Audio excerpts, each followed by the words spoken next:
안녕하십니까. 로집사 이정익 변호사입니다. 오늘은 시더스와 관련된 말씀 드리도록 하겠습니다. 로집사에서 집단소송을 시작하고 이제 유일하게 도산 절차, 그러니까 법이 파산 절차를 통해서만 시더스에 납입한 돈들이 어디에 가 있고 지금 시더스의 현재 상태가 어떻게 되는지 알 수 있다는 말씀을 드렸습니다. 그리고 공적인 절차이기 때문에 채권자들이 신청한다고 하더라도 다른 채권자들이 채권 신고를 하는 것을 막을 수는 없다. 다만 법무법인 로집사를 통해서 채권 신고를 하게 되면 채권 신고가 원활하게 받아들여지고 그리고 향후에 배당 절차에서도 법무법인 로집사에서 대행해준다. 이렇게 얘기를 했었습니다. 그래서 채권자 신청의 경우에 다른 일반 모든 채권자들 위해서 우선적으로 하는 게 사실은 좀 내가 왜 이렇게 해야 되느냐에 대해서 아쉬움이 있었습니다.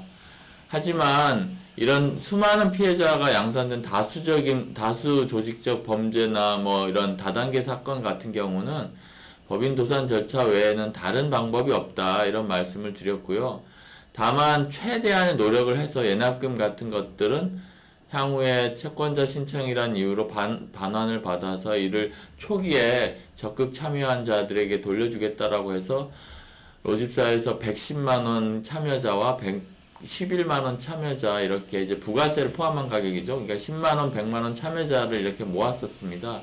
그래서 고맙게도 여러 종류의 소위 말한 단체에서 저희에게 왔습니다. 그래서 권익이라는 데서도 왔었고요. 또 어떤 분들이 본인 밑에 한 100명 정도 있다는 분들도 왔었고, 자기가 한 60명 정도 되는 분들을 대행해야 된다는 분들도 왔었습니다. 그런 분들이 다 같이 참여를 해주셨고, 하다 보니까 방판법에 대해서 이제 구속이 됐었는데, 그게 보석이 되고, 사실은 몰수보전 처분을 해야 되는데, 몰수보전 같은 경우에는 특경 사기를 범죄의 경우에만 범죄수익은닉규제법과 부패조장 몰수특례법이 적용되고 또 특경 사기로 고소한 부분에 대해서 제대로 진행이 안 된다는 점을 좀 저희가 안타깝게 생각해서 적극적으로 고소를 원하시는 분들에 대해서는 저희가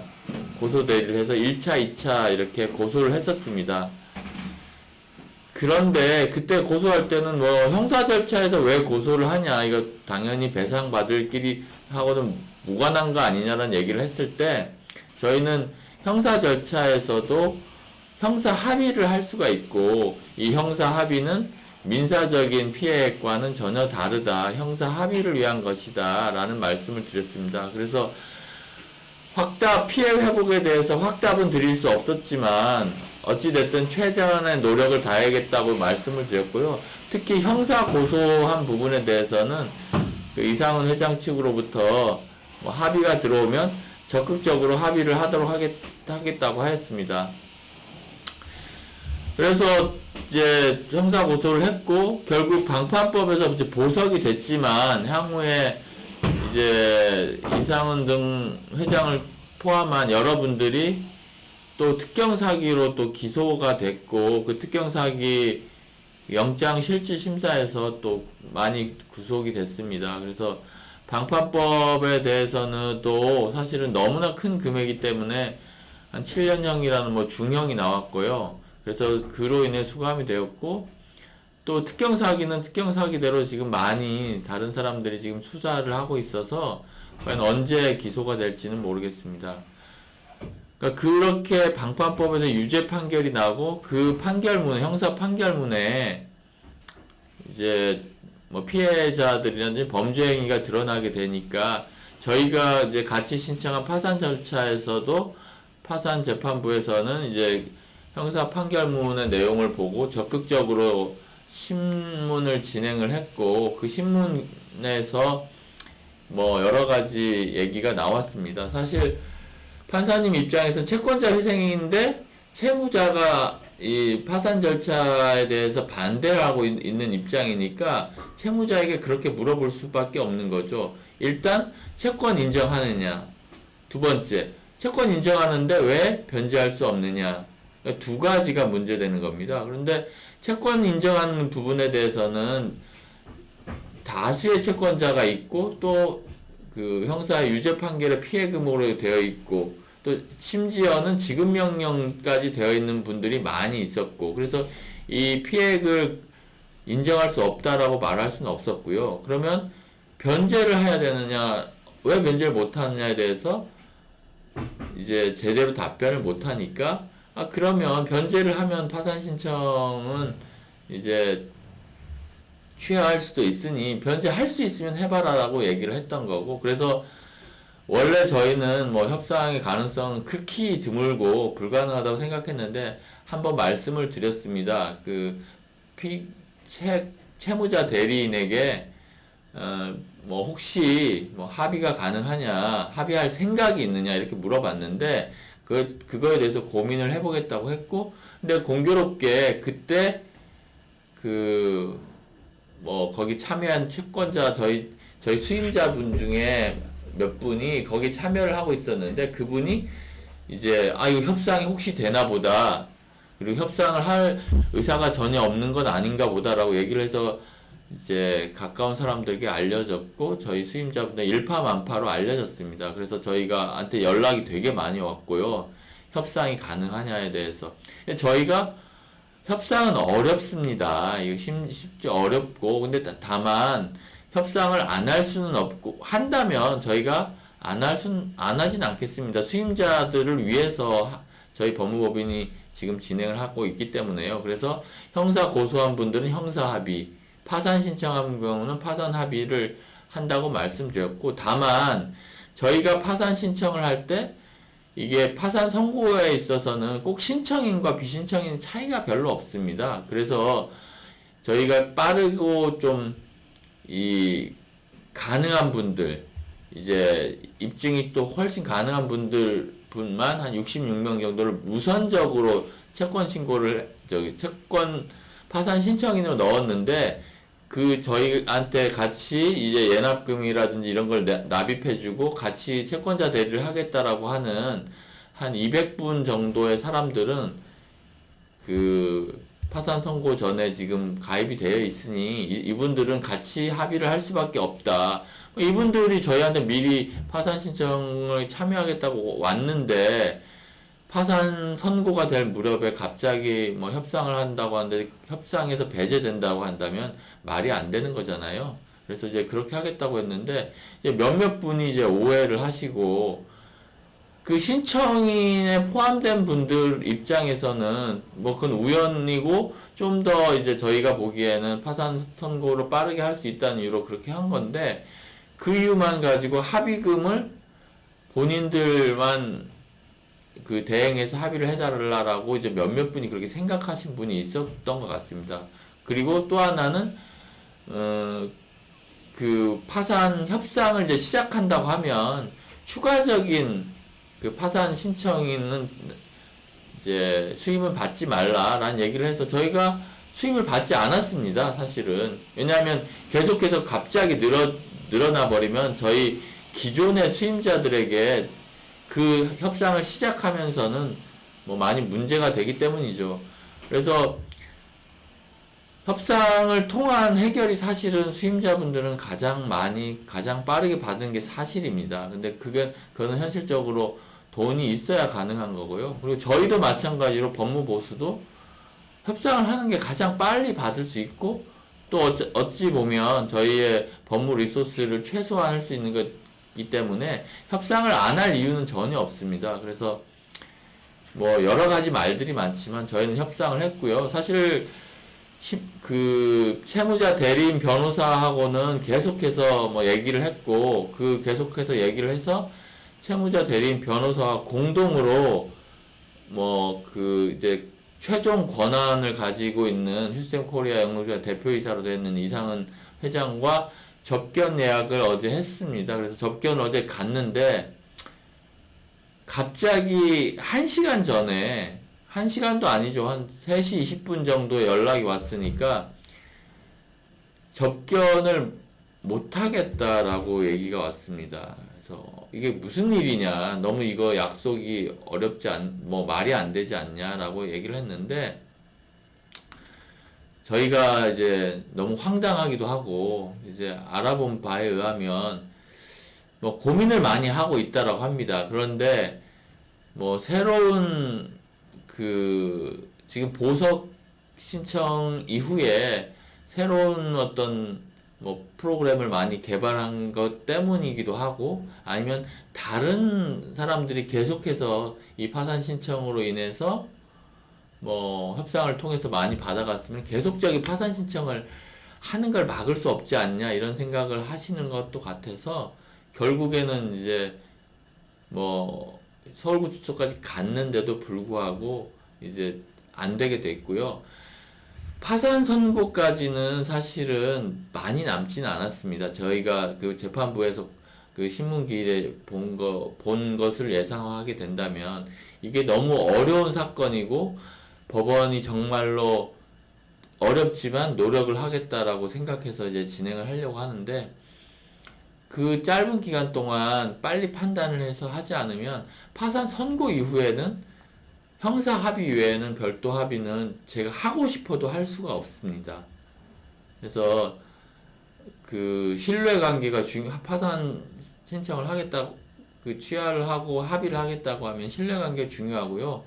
계속해서 할 것처럼 하면서 파산 연장을 하고 또 할 것처럼 하면서 파산 선고를 연기해달라고 하는 거는 사실 저희를 기망당하는 결과에 다름 아니기 때문에, 저희는 뭐 이번 주 내로 뭐 이렇게 협상하겠다라고 연락이 오지 않으면 뭐 그냥 파산 선고 준비를 계속 할 수밖에 없고, 파산 준비가 더 어렵고 지난한 결과입니다.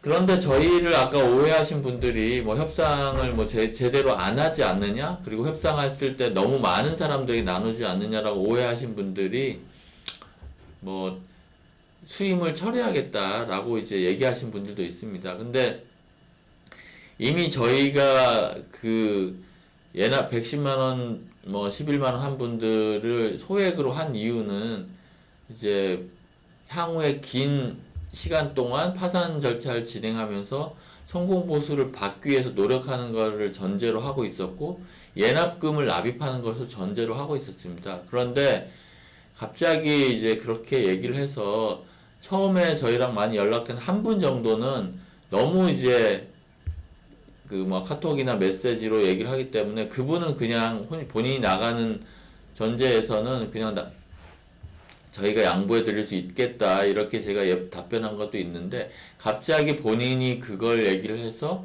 뭐 수임료 중에 상당 부분을 돌려줄 수 있지 않냐라고 해서 뭐 많은 분들이 돌려달라고 했는데, 그 민법의 위임계약 같은 경우는 명백하게 철회를 한 경우에는 해제는 되지만, 그 수임인이 상당 기간 업무를 수행했고 그 업무 수행으로 인한 결과를 회피하기 위한 목적인 경우에는 수임인에게 손해배상을 하도록 되어 있습니다. 민법상의 위임 규정을 보면 알 수 있는데요.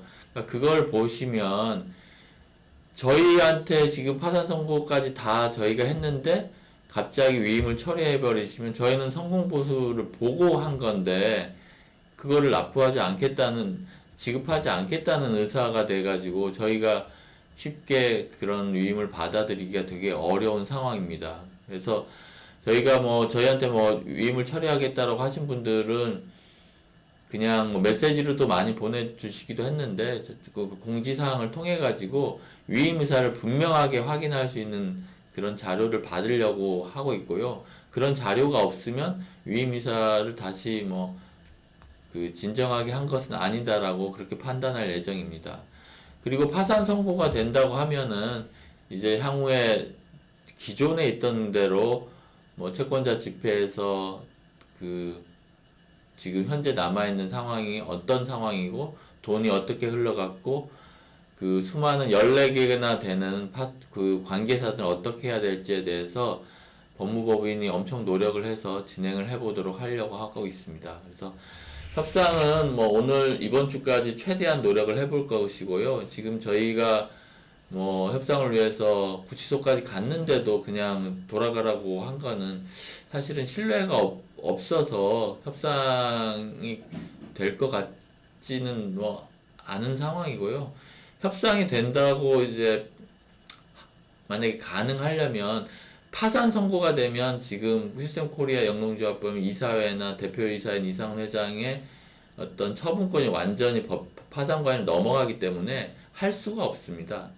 파산관제인이 절차에 따라 진행을 하기 때문이죠.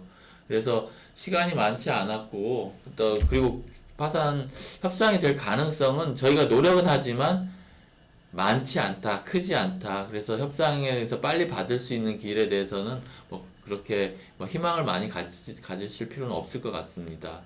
그리고 이미 뭐 저희한테 그 위임이사 철회를 밝혀주신 분들에 대해서도 잘 생각을 해보시고, 뭐 저희가 뭐 어떤 신뢰를 배반하는 행위라든지 법률적으로 어떤 문제가 되는 행위를 한 적이 없습니다. 그냥 중간에 파산 선고 이전에 수임인들을 위해서 한 번의 기회, 그러니까 파산 신청을 취하하고 형사고소를 취하하는 조건으로 합의를 할 수도 있겠다라고 한번 그 채무자 대리인에게 법정에서 말한 것 외에는 뭐 다른 게 없거든요. 그렇게 뭐 수의민들을 위해서 최선의 노력을 다하고 있다는 말씀 드리고 있고, 그리고 처리하신 분들에 대해서도 마찬가지로 본인들이 그렇게 임의로 처리하고 다 반환받아갈 수가 없다.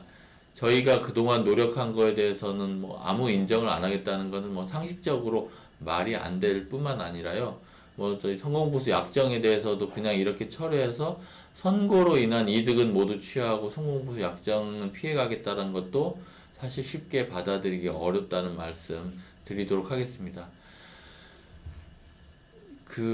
이런 식의 이제 수많은, 엄청나게 많은 피해자들이 있는 다수금융을 피해자들에 대한 어떤 뭐 파산 절차, 형사 절차를 같이 하면서 저희가 또 많이 배우고 또 많이 어떻게 해야 될지도 고민을 많이 하게 됐습니다. 그래서 왜냐하면 개별적으로 다 찾아오시는 게 아니라 소위 말하는 뭐 비대위라는 것도 있고 뭐 자기들 피해자 협의회 같은 것도 있고 자기들끼리 이제 SNS를 뭉쳐가지고 그룹을 지어서 이제 저희한테 신청을 해주고, 또 저희의 유튜브나 저희 법무법인 얘기를 직접 듣는 게 아니라 누군가 한 명이 듣고 본인이 해석해서 이제 단체 톡방에서 이제 퍼뜨리기 때문에 저희의 의사라든지 저희의 뜻이 정확하게 전달이 안 되는 것도 많이 봤습니다. 그래서 중간에 뭐 안타깝게 뭐 신뢰도 깨어지고, 그리고 이제 절차 진행이 이제 뭐 여러 가지 늦어질 수도 있겠죠. 뭐 그런 아쉬움이 있는데 그런 것들도 많이 배우고 있습니다. 그래서 오늘 여기 이제 보여준 걸로 저희가 일단 협상을 하는 것은 그 법률에서 이제 정한 이제 당연한 절차이고요. 그리고 그 절차에서는 채권자들의 의사만 중요한 게 아니라 채무자들의 생각도 중요하다. 그리고 저희의 수임인들이 대다수가 모두가 다 찬성을 하셔야만 진행이 되고, 뭐 반대를 하면 결국은 취하를 한다고 하더라도 반대하시는 분들에 대한 파산 신청은 남아있기 때문에 그 부분에 대해서는 여전히 또 이제 문제가 된다. 이제 그렇기 때문에 사실은 100%가 다 합의에 찬성하셔야만 이제 파산 신청을 취하고 형사 고소도 취하할 수 있는 가능성이 있습니다. 그래서 그런 부분을 많이 참작해 주시고 이제 고민해 주시고요. 일단 이번 주 내에 뭐 특별한 게 없으면 그 파산 협상, 취하 협상, 이제 실제 변제를 받는 에 대한 취하 협상은 사실 어렵지 않나 이렇게 생각을 하고 있습니다. 저희 그 법무법인 변호사님들 중에도 이게 협상을 좀 지속해야 되지 않나라고 얘기를 해가지고 뭐 파산 신청을 좀 연기를 하자, 선고를 연기하자는 얘기도 있고, 그리고 뭐 한번 믿어보자, 실제 돈이 납입될 때가 믿어보자 하는 사람들도 있는데, 글쎄요, 그거는 내부적인 논의를 좀 지켜보도록 하겠습니다. 그래서 뭐 저희 최 변호사님이라든지 박 변호사님들이 뭐 개별적으로 전화를 한 게 있는데 그 내용도 또 왜곡돼서 또 많이 전달이 되더라고요. 그래서 뭐 유튜브를 찍어봤고 오늘 이 유튜브 영상이 바로 올라갈지 안 올라갈지는 모르겠는데 내부 논의를 통해서 시더스 계속해서 진행해 보도록 하겠습니다. 네, 감사합니다.